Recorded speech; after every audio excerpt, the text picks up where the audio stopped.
Everyone, सो आज हम start कर रहे हैं मैनेजमेंट अकाउंटिंग का सेकेंड चैप्टर जो कि है role of management accounting in decision making. तो मैनेजमेंट अकाउंटिंग का meaning, nature, definition, objectives, functions, ये सारी वीडियोस मैंने ऑलरेडी अपलोड कर दी हैं। इसका मैंने अलग से एक प्लेलिस्ट भी बना दिया, तो वहाँ पे आपको ये सारी वीडियोस मिल जाएंगी। ठीक है, अभी हम देखते हैं इसकी जो मैनेजमेंट अकाउंटिंग का रोल है डिसीजन मेकिंग में, वो किस तरीके से हेल्प करता है। तो क्वेश्चन आपको इस तरीके से आ सकता है, explain the importance of management accounting as a tool of management decision making. ठीक है, और साथ में या तो आपको क्वेश्चन आ सकता है इसकी यूटिलिटी बताइए और लिमिटेशंस बताइए। तो अगर आपको फर्स्ट वाला क्वेश्चन आता है इंपॉर्टेंस बताइए, तब तो फिर आपको बस ये इंपॉर्टेंस ही लिखनी है, और अगर उसकी लिमिटेशंस भी पूछते हैं तो फिर आपको साथ में लिमिटेशंस भी लिखनी होंगी। ठीक है, तो यहाँ पे हम देखते हैं मैनेजमेंट अकाउंटिंग कैसे हेल्प करता है मैनेजमेंट की डिसीजन मेकिंग में।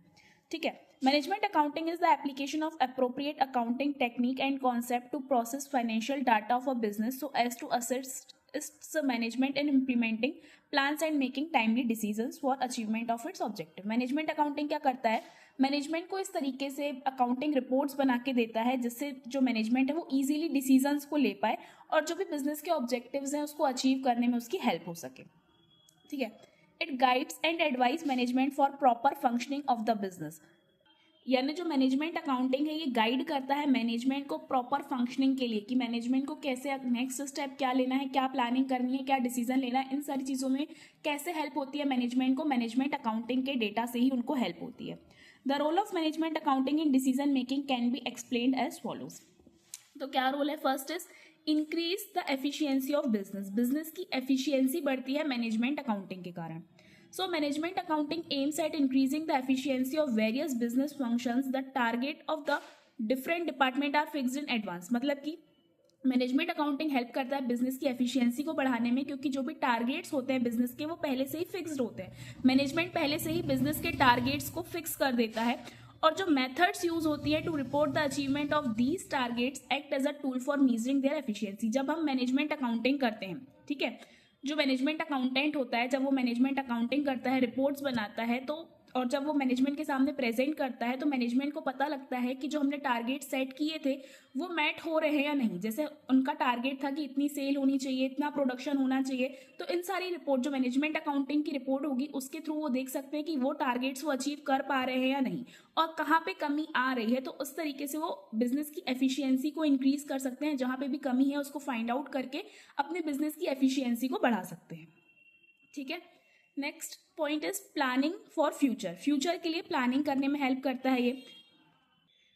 The activities of the concern are plan in a systematic manner. पहले से ही हम बिजनेस की एक्टिविटीज को प्लान करके रखते हैं। Various operation can be planned with the help of accounting information and budgeting और forecasting techniques of management accounting. यानी कि जो भी हमको प्लानिंग करनी है फ्यूचर की वो हम कैसे करेंगे, सिस्टमैटिक वे में। जब हमारे पास रिपोर्ट होगी कि बिजनेस में जो भी फंक्शंस हो रहे हैं वो किस तरीके से हो रहे हैं, उसी के बेसिस पे हम फ्यूचर में प्लानिंग करेंगे। अगर हमें पता ही नहीं होगा कि हमारे कंसर्न में चल क्या रहा है तो मैनेजमेंट फ्यूचर के लिए कुछ प्लान्स बना ही नहीं पाएगा। तो फ्यूचर प्लानिंग करने के लिए हमारे पास पास्ट का जो डेटा है वो होना बहुत जरूरी है। उस पास्ट के डेटा के बेसिस पर ही हम फ्यूचर की प्लानिंग करते हैं। तो इसलिए मैनेजमेंट अकाउंटिंग हेल्प करता है मैनेजमेंट को फ्यूचर प्लानिंग में। ठीक है, next is better reliability. The different tools of management accounting aims at providing validity, objectivity and reliability in business management। यानी कि सिर्फ ये वैलिड, ऑब्जेक्टिव और रिलायबल इंफॉर्मेशन ही प्रोवाइड करता है, यानी मैनेजमेंट जो होता है वो इजीली रिलाय कर सकता है जो भी इंफॉर्मेशन प्रोवाइड की है मैनेजमेंट अकाउंटेंट ने अपनी रिपोर्ट्स में, जो भी इंफॉर्मेशन दी है उसके ऊपर इजीली रिलाय किया जा सकता है। This help in overall growth of business enterprise. इसके कारण क्या होता है, बिजनेस की ओवरऑल ग्रोथ होगी, तो बेटर रिलाई किया जा सकता है इस इंफॉर्मेशन पे। ठीक है, next is effective control of business operations. Different techniques of management accounting helps in effective control of business operations. यानी कि जो भी बिजनेस की एक्टिविटीज हैं उसके ऊपर कंट्रोल किया जा सकता है। ठीक है, जैसे हमने पहले भी देखा था एफिशिएंसी बढ़ा रहे हैं, तो एफिशिएंसी बढ़ा रहे हैं, अगर हमने कुछ टारगेट डिसाइड करके रखा था मैनेजमेंट ने, अगर वो टारगेट अचीव नहीं हो पा रहा है तो फिर वहां पे मैनेजमेंट कंट्रोलिंग एक्टिविटीज को परफॉर्म करता है कि जैसे हमारा टारगेट था इतनी सेल्स होनी चाहिए, अगर उतनी सेल नहीं हुई है तो फिर मैनेजमेंट एक्शन लेता है, वहां पे कंट्रोलिंग एक्शन परफॉर्म करता है कि क्या रीजन है क्यों इतनी सेल नहीं हुई है। इसी के कारण जो एम्प्लॉयज होते हैं उनकी एफिशिएंसी बढ़ती है, वो थोड़ा सा और प्रॉपर वे में काम करते हैं जिससे कि जो ऑब्जेक्टिव्स हैं वो अचीव हो सके। तो इस तरीके से ये हेल्प करता है कंट्रोलिंग में। Okay, the maximum utilization of capital and maximum return on capital invested become feasible only through application of proper management accounting techniques. जो भी कैपिटल इन्वेस्टेड है उसको मैक्सिमम यूटिलाइज करना और उस पर मैक्सिमम को रिटर्न्स, उस इन्वेस्टेड कैपिटल पे मैक्सिमम रिटर्न्स को ला पाना, ये सब कुछ पॉसिबल होता है जब हम मैनेजमेंट अकाउंटिंग करते हैं बिजनेस में, उसी के थ्रू. ठीक है. Next is better customer service. Management accounting creates better relationship between the management and employees. Management accounting के थ्रू क्या होता है, एम्प्लॉयज और मैनेजमेंट के बीच में एक अच्छा रिलेशनशिप फॉर्म होता है. It thus enables the management to improve its service to the customer. जब बिजनेस में एम्प्लॉयज के बीच में और मैनेजमेंट के बीच में अच्छा रिलेशन होगा, तभी जो एम्प्लॉयज हैं वो कस्टमर को अच्छी सर्विस प्रोवाइड कर पाएंगे, कस्टमर आपकी सर्विस के साथ हैप्पी रहेंगे. ठीक है. तो इस तरीके से आप बेटर कस्टमर सर्विस प्रोवाइड कर सकते हो with the help of management accounting. Next is increased profitability. तो प्रॉफिटेबिलिटी कैसे इंक्रीज होती है मैनेजमेंट अकाउंटिंग से. Management accounting aims to control the cost of production. Aim क्या होता है मैनेजमेंट अकाउंटिंग का, जो कॉस्ट ऑफ प्रोडक्शन है उसको कम करना, उसको कंट्रोल करना, and at the same time to increase the efficiency of employees. और सेम टाइम पे एम्प्लॉयज की एफिशिएंसी को बढ़ाना. ये हमने ऊपर भी पढ़ा था, एफिशिएंसी को इंक्रीज करना और जो भी कंट्रोलिंग वाली एक्टिविटीज है उनको परफॉर्म करना. तो यहाँ पे ऐसे ही तो बिजनेस की प्रॉफिटेबिलिटी बढ़ेगी, क्योंकि हम कॉस्ट ऑफ प्रोडक्शन को भी यहाँ पे कंट्रोल कर सकते हैं और एट द सेम टाइम पे हम जो बिजनेस की एम्प्लॉयज हैं उनकी एफिशिएंसी को बढ़ा सकते हैं with the help of management accounting. इससे क्या होता है, बिजनेस की प्रॉफिटेबिलिटी बढ़ेगी. तो when cost of production is reduce it increase the profit. जब कॉस्ट ऑफ प्रोडक्शन कम होगी, कॉस्टिंग कम होगी, सेल प्राइस सेम है, तभी तो बिजनेस की प्रॉफिटेबिलिटी बढ़ेगी. Okay. Next point is better employer employee relations. Unacceptable policies which are often responsible for unhealthy and bad relations between management and employees are easily removed by the use of management accounting. यानी कि employer और employ के बीच में एक healthy relationship बनेगा. जो unacceptable policies हैं, ठीक है, मैनेजमेंट अकाउंटिंग में जो भी डाटा है उसके थ्रू मैनेजमेंट को पता चलेगा कि हाँ ये पॉलिसी सही नहीं है, तो उसको हटा सकते हैं वो, और उसके थ्रू एक अच्छा रिलेशनशिप क्रिएट कर सकते हैं एम्प्लॉयर और एम्प्लॉय के बीच में. ठीक है. तो जो भी अनएक्सेप्टेबल पॉलिसीज है उनको रिमूव किया जा सकता है by the use of management accounting, और इससे एम्प्लॉयर एम्प्लॉय के रिलेशनशिप को सुधारा जा सकता है. Okay. Next is elimination of wastage. Wastage को एलिमिनेट करना. The use of management accounting controls and eliminates various types of wastage, production डिफेक्टिव्स etcetera. जब मैनेजमेंट अकाउंटिंग के थ्रू मैनेजमेंट को पूरी इन्फॉर्मेशन मिलेगी कि बिजनेस में क्या चल रहा है, वो पूरा कंट्रोल रखेंगे बिजनेस के ऊपर, और उसके थ्रू जो एम्प्लॉयज है उनको भी एक डर रहेगा कि मिनिमम वेस्टेज हो, उस पर कंट्रोल हो सके, और जो भी डिफेक्टिव वगैरह हो रहा है प्रोडक्शन में वो एकदम कम से कम किया जा सके. तो इस तरीके से वेस्टेज का भी एलिमिनेशन होगा. And ninth point is transparency in working. Management accounting helps in communicating business information to various parties interested in successful working of the business organization. यानी जो मैनेजमेंट अकाउंटिंग का डाटा है वो क्या करता है, हेल्प करता है कम्युनिकेटिंग बिजनेस इन्फॉर्मेशन. जो भी बिजनेस की इन्फॉर्मेशन है उसको हम कम्युनिकेट कर सकते हैं वेरियस पार्टीज जो कि इंटरेस्टेड है हमारे बिजनेस में. ठीक है. बिजनेस में बहुत सारी पार्टीज इंटरेस्टेड है, गवर्नमेंट का भी इंटरेस्ट है, टैक्स अथॉरिटीज का भी. ठीक है. बहुत सारी पार्टीज ऐसी हैं जो भी आपके इन्वेस्टर्स हैं, जो आपके क्रेडिटर्स हैं, डेटर्स हैं, सबका आपके बिजनेस में इंटरेस्ट होता है. तो उसके थ्रू आपके बिजनेस में एक ट्रांसपेरेंसी आएगी. अकाउंटिंग डाटा जरूरी नहीं है कि हर किसी को समझ में आ सके. तो जो नॉन अकाउंटिंग बैकग्राउंड का पर्सन है ना, वो भी मैनेजमेंट अकाउंटिंग के डाटा को देख करके इजीली समझ सकता है कि आपकी बिजनेस एंटरप्राइज में क्या चल रहा है. इस तरीके से आपका जो बिजनेस है वो ट्रांसपेरेंट रहेगा सबके सामने. जब आप उसे प्रेजेंट करोगे उस डाटा को, तो हर कोई आपके बिजनेस को इजीली अंडरस्टूड कर पाएगा.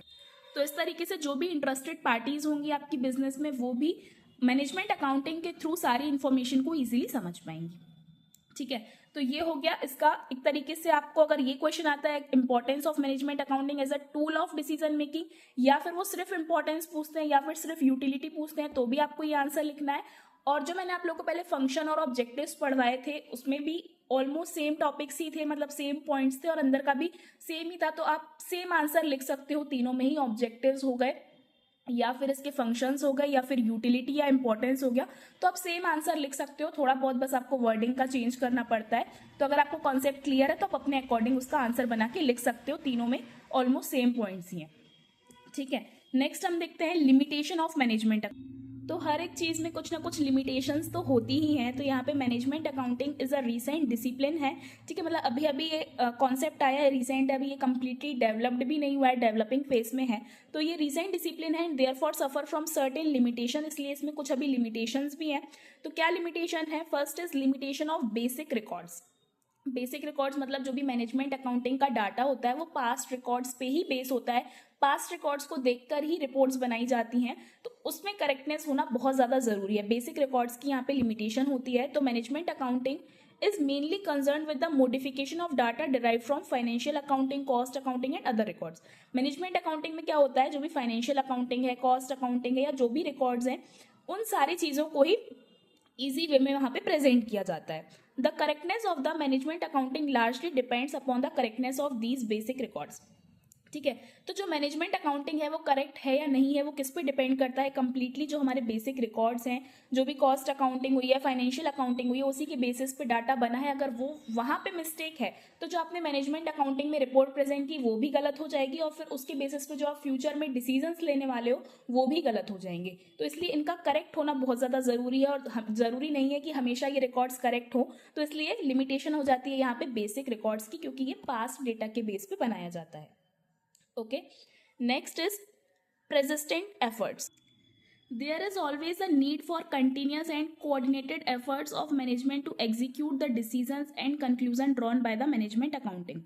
यानी कि जो भी मैनेजमेंट अकाउंटिंग में आपको डाटा मिल रहा है उसमें जो मैनेजमेंट है उसको कंटिन्यूस एफर्ट करने होते हैं, ठीक है, कोऑर्डिनेट करके मैनेजमेंट अकाउंटेंट के साथ, और कंटिन्यूसली वहाँ पे एफर्ट करने होते हैं डिसीजंस को एग्जीक्यूट करने के लिए, डिसीजंस को इम्प्लीमेंट करने के लिए, और जो भी कंक्लूजन मिलता है मैनेजमेंट अकाउंटिंग से उसको समझ पाए। तो इसलिए यहाँ पे क्या होता है, बहुत ज़्यादा एफर्ट्स लगते हैं मैनेजमेंट को इन सारी चीज़ों को ईजिली समझ पाने के लिए और इनके बेसिस पे डिसीजंस लेने के लिए। ओके, तो जो कंक्लूजन ड्रॉ किया है मैनेजमेंट अकाउंटेंट ने उसको समझने के लिए और उनके बेसिस पे डिसीजन लेने के लिए बहुत ज़्यादा एफर्ट्स लगते हैं, तो ये भी इसकी एक लिमिटेशन है। Third is management accounting is only a tool. मतलब मैनेजमेंट अकाउंटिंग सिर्फ एक टूल है, ये मैनेजमेंट अकाउंटेंट कोई डिसीजन नहीं लेगा, ये सिर्फ आपको इन्फॉर्मेशन प्रोवाइड करेगा। जो डिसीजन है वो कंप्लीटली डिपेंड करते हैं मैनेजमेंट के ऊपर। So management accounting is a mere tool for management, ठीक है, सिर्फ ये एक टूल है। Ultimate decisions and corrective steps और measures are taken by the management and not by the management accountant. जो भी आपको डिसीजंस लेने हैं, जो भी स्टेप्स लेने हैं, ये सिर्फ और सिर्फ मैनेजमेंट ही लेगा, मैनेजमेंट अकाउंटेंट कुछ भी नहीं कर सकता। यानी सिर्फ ये एक टूल है, ये सिर्फ इन्फॉर्मेशन को, जो भी अकाउंटिंग इन्फॉर्मेशन है उसको एक सिंपल फॉर्म में प्रेजेंट करता है, और बाकी ये डिसीजन वगैरह नहीं ले सकते हैं, ठीक है। तो सिर्फ ये एक टूल है जो कि हेल्प करता है डिसीजन मेकिंग में। Fourth is costly installation. बहुत ज़्यादा कॉस्टली पड़ता है सिस्टम को इंस्टॉल करना। The installation of management accounting system needs a very elaborate organization, ठीक है। This result in heavy investment which only big concerns can afford, ठीक है। मैनेजमेंट अकाउंटिंग सिस्टम आपने देखा होगा, कोई छोटी छोटी सी जो ऑर्गेनाइजेशन है वो तो बिल्कुल भी इंस्टॉल नहीं कर सकती हैं, जो बड़ी ऑर्गेनाइजेशन होंगी सिर्फ वही अफोर्ड कर सकती हैं इसको, क्योंकि इसका इंस्टॉलेशन जो होता है वो काफ़ी ज़्यादा कॉस्टली होता है, इसलिए सिर्फ जो बड़ी कंसर्न्स होती हैं, बिग ऑर्गेनाइजेशन ही इसे अफोर्ड कर सकती हैं। Next is personal Beas. The interpretation of financial information depends upon the capacity of user. This affects the objectivity of decisions. यानी कि सबका अपना अपना नेचर होता है, सबकी अपनी अपनी अंडरस्टैंडिंग होती है। तो जो इंटरप्रिटेशन है फाइनेंशियल इन्फॉर्मेशन का, अब जो मैनेजमेंट अकाउंटेंट जो है उसने तो आपको इन्फॉर्मेशन बना के दे दी, सब कुछ आपके सामने प्रेजेंट कर दिया। अब उसको इंटरप्रेट करना, आप उसको किस तरीके से इंटरप्रेट कर रहे हो, वो एक डिपेंड करता है कैपेसिटी ऑफ यूजर्स पे। हर कोई उसको अलग अलग तरीके से समझता है, ठीक है। तो इसके कारण क्या आता है, यहाँ पे डिसीजंस में ऑब्जेक्टिविटी आती है। मतलब जो हमारा मेन ऑब्जेक्टिव था उस डिसीजन का, वहाँ पे सबका अलग अलग अपना अपना कंसेप्ट होता है, सबका अलग अलग थिंकिंग होती है, ठीक है। सब हर यूजर की कैपेसिटी पे डिपेंड करता है कि वो किस तरीके से उसे इंटरप्रेट कर रहे हैं। तो इस तरीके से जो आपका डिसीजन है उसकी ऑब्जेक्टिविटी को ये अफेक्ट करता है। Next point is resistance. The installation of management accounting involves change in organizational setup which affects a number of personnel and hence there is a fair possibility of resistance from employees। यानी कि जो installation करते हैं management accounting का, ठीक है, जब भी कोई ऑर्गेनाइजेशन सोचती है कि वो इंस्टॉल करे मैनेजमेंट अकाउंटिंग सिस्टम को, तो इसमें क्या होता है, बहुत ज़्यादा चेंजेस करने पड़ते हैं ऑर्गेनाइजेशनल सेटअप में। ठीक है।